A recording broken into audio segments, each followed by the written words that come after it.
Ikea is furnishing retail company, was founded in Sweden, and the tagline is "Home is where it all began." And also, Ikea target audience is newlyweds, bachelors, students, professionals, no children families, labor force, and many more.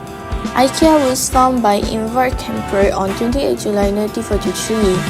He started as a small mail order company selling household goods like pans and picture frames.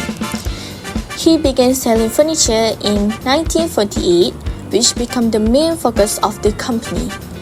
In 1956, Ikea introduced self-assembly furniture to lower cost and make transport easier.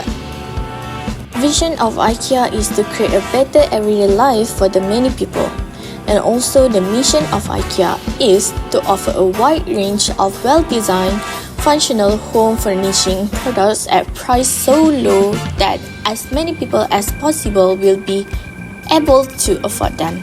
Program that Ikea have done before is House Party, held from 13 September to 5 October 2025 at all Ikea Malaysia branches like Damansara, Ciras, Tebrau, and Batu Kawan. A festival theme, Live at Home, with exciting activities such as cooking demonstration and table decoration workshops, live music performance, cooking competition, with a kitchen makeover prize.